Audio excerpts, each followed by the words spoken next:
Hey, ¿qué pasa, gente? Soy Mikaeris, ¿cómo estáis? Bienvenidos una vez más a mi canal y a un nuevo cuento mitológico. Hace un tiempo empecé a hablaros de los titanes, esas deidades que existían antes de que existiesen los dioses olímpicos. Y luego os hablé de los titanes de segunda generación, que son básicamente la misma raza de divinidades, pero más jóvenes.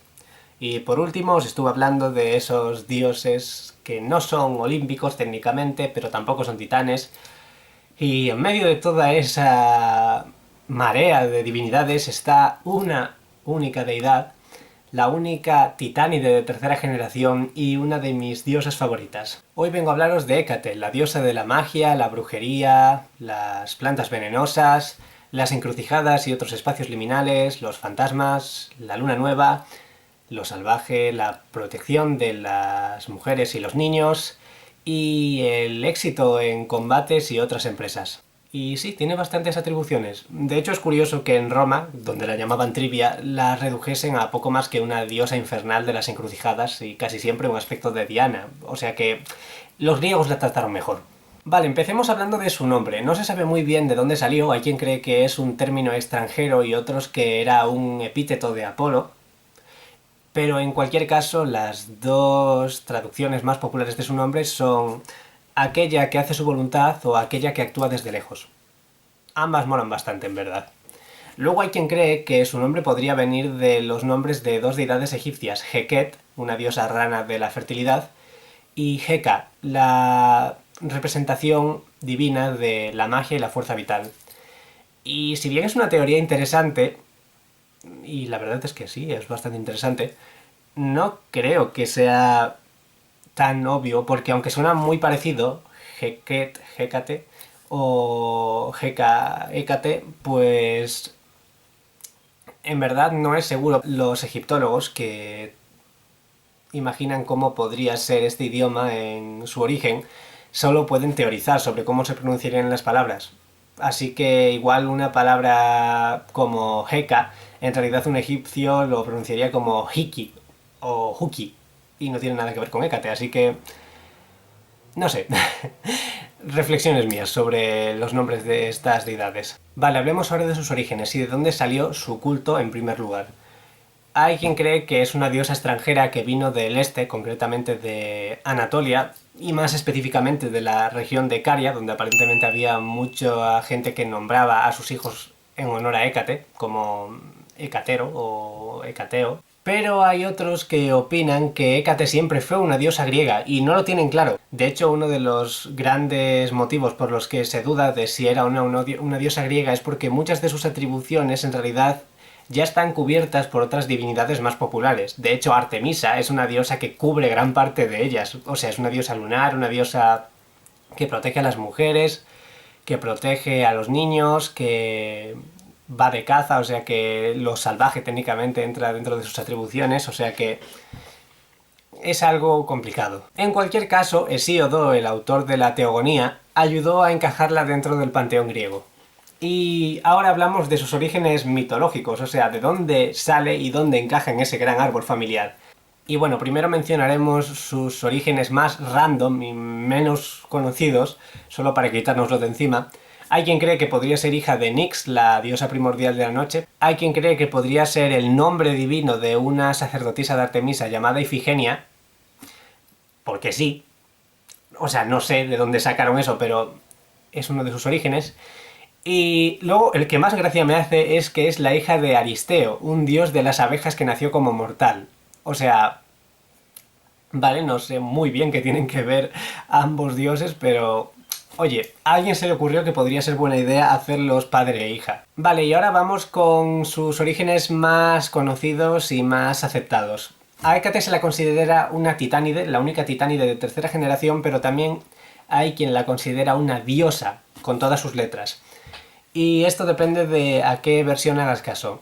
La versión más aceptada, la versión titánica de Hécate, es que es la hija de Asteria, la titánide nocturna, de la que ya os hablé en anteriores vídeos, y de su primo Perses, el titán de la destrucción. Y en esta versión, siendo hija de Asteria, sería también nieta de Febe, una titánide de la luna y del brillo de la noche, que podría haberse vuelto a manifestar a través de Hécate en ese árbol genealógico. Luego tenemos la versión olímpica, en la que Hécate creció como una diosa en el Olimpo. Y hay tres versiones sobre cómo acabó allí. Una es que efectivamente era hija de Perses y Asteria, pero Perses fue castigado en la guerra y Asteria fue acosada por Zeus y acabó convirtiéndose en una isla para escapar de él, así que Hécate en la práctica se quedó huérfana y fue adoptada por los olímpicos, creciendo así como una diosa.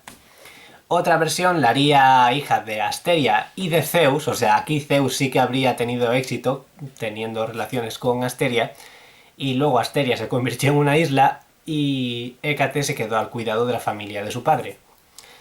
Y luego está la tercera versión en la que Hécate sería una hija de Hera y de Zeus, una hija legítima, pero que nació con el nombre de Ángelos o Angelia.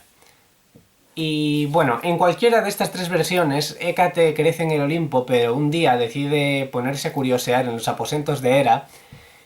Hay quien cree que cogió sus potingues y sus cosméticos para dárselos a Europa, una mortal y que así pareciese tan hermosa como una diosa. Y claro, Hera cuando se enteró se enfadó mucho y Hécate, para huir de su enfado, fue al mundo mortal, escondiéndose primero en la casa de un recién nacido y luego entre la multitud que llevaba un cadáver. Al final Hera acabó calmándose, porque siempre acaba calmándose en algún punto, y Zeus envió a los Cábiros, unas deidades hijas de Hefesto, para que purificasen a Hécate con las aguas de la laguna Aquerusia. Después de eso, Hécate fue enviada al inframundo donde comenzó a servir como diosa infernal. Y bueno, en la versión en la que se llamaba Ángelos o Angelia, ahí sería cuando tomaría el nombre de Hécate. Bueno, Hécate, como veis, era una diosa con una conexión con lo oscuro, lo tónico, bastante fuerte. De hecho, se la consideraba la propietaria de los oráculos relacionados con este mundo, de la misma forma que su primo Apolo, el hijo de Leto, estaría conectado con el oráculo más famoso de todos, que era el oráculo de Delfos. Luego se la consideraba también una diosa capaz de espantar a los fantasmas y a los espíritus malignos, y de hecho sus estatuas se usaban para este fin. Y su ausencia normalmente atraía a dichos espíritus, razón por la que se la llamaba comúnmente Reina de los Fantasmas.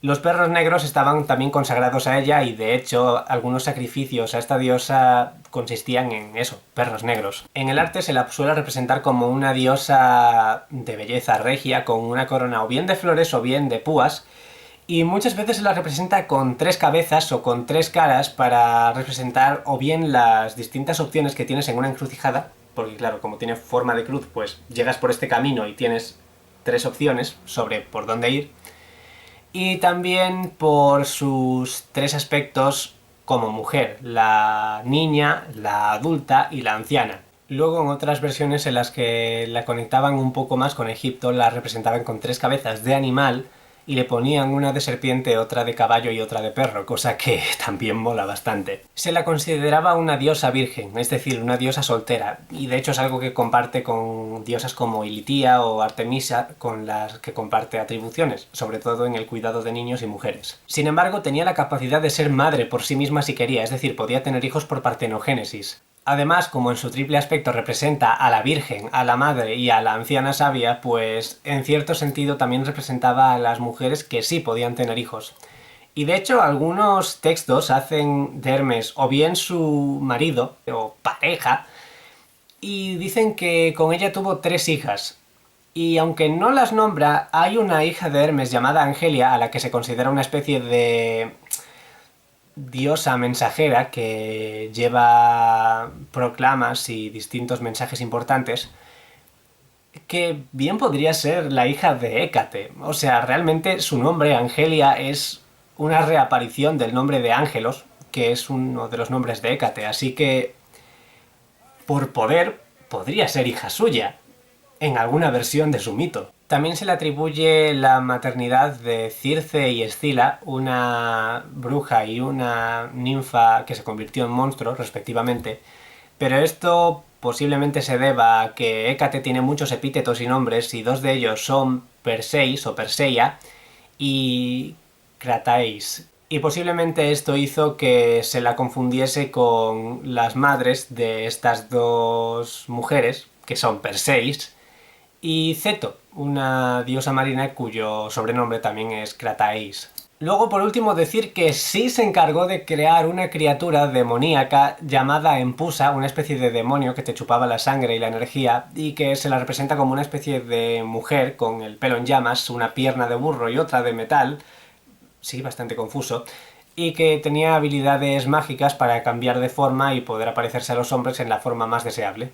Hécate es muy importante en la titanomaquia porque fue una de las pocas titánides y miembros de la rama de los titanes que se puso del bando de Zeus en la guerra, y por esto Zeus la recompensó dándole dominio sobre el mar, la tierra y el cielo, y además dándole un séquito propio, las Lámpades, que eran hijas de distintas divinidades del inframundo, y que llevaban, al igual que Hécate, antorchas que supuestamente podían volver a la gente loca. Hécate a esas alturas era una diosa muy poderosa y de hecho algunos, incluyendo Zeus, la temían un poco, pero esto no quiere decir que fuese mala. De hecho, la llamaban la diosa de buen corazón porque cuando Perséfone, la hija de Deméter, fue secuestrada, Hécate se encargó de ayudar a su madre a buscarla, la consoló y le dijo que todo iba a ir bien, y una vez que localizaron a Perséfone, Hécate se comprometió a hacerle compañía en el inframundo y de hecho, en la mitología es una de las razones por las que se explica que sea una diosa del inframundo, porque pasa tiempo con Perséfone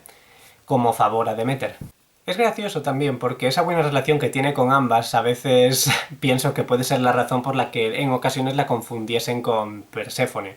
Pero bueno, como ya he dicho, Hécate tenía tantas atribuciones que en ocasiones la confundían con muchas diosas, Perséfone, Selene, Artemisa, Iltía. En la gigantomaquia, Hécate volvió a ayudar a los dioses y se enfrentó a un gigante llamado Clitio, que supuestamente era su rival jurado. Y con la ayuda de Dioniso y Hércules le derrotó y le prendió en llamas con sus antorchas. Cuando Jasón, el capitán de los argonautas y el ladrón del vellocino de oro, ofendió a Hécate con un asesinato, Medea, su futura esposa, le dio instrucciones sobre cómo realizar un ritual específicamente pensado para aplacar la ira de la diosa. Hécate además tenía la buena costumbre de tomar como familiares a mujeres que hubiesen sido transformadas en animales por obra divina. Así convirtió a Galantis, una mujer que había atendido el parte de Heracles y que había sido transformada por Hera en mofeta o comadreja o bisón, la convirtió en su familiar, que, bueno, para quien no lo sepa, familiar es como una especie de compañero animal de una bruja o una hechicera. Y de la misma manera, cuando la reina de Troya, Hécuba, fue convertida en una perra negra por los dioses, porque supuestamente había pegado un aullido de dolor tan fuerte que la habían transformado en ese animal, Hécate, de nuevo, acudió a ella y la convirtió en su familiar, de forma que ambas mujeres, ahora convertidas en animales, acompañarían siempre a la diosa. Hécate además aparece en la historia oficial como la supuesta salvadora de la ciudad de Bizancio cuando Filipo II de Macedonia, el padre de Alejandro Magno, fue a atacarles. Supuestamente Hécate quiso salvar la ciudad y usó sus antorchas para iluminar el cielo y a los perros de la ciudad para que alertasen a los habitantes de Bizancio de que un ataque iba a caerles encima. De esta forma, Bizancio pudo defenderse del ataque de los macedonios y se salvaron. Y en honor a esto hicieron monumentos a Hécate y la consideraron su salvadora. Posteriormente, Hécate se ha convertido en una figura muy popular tanto en literatura y en fantasía como en religiones neopaganas. Y bueno, creo que puedo decir con seguridad que es una de las divinidades más interesantes de la mitología griega y posiblemente una de mis favoritas. Así que, bueno, esto es todo lo que os puedo contar sobre Hécate. Espero que os haya gustado y hasta aquí el vídeo de hoy. Lo dicho, si os ha gustado, dadle like, suscribíos si no lo estáis y poned en los comentarios qué os ha parecido, preguntas que tengáis o propuestas para siguientes vídeos y bueno, nos vemos en el próximo vídeo. ¡Chao!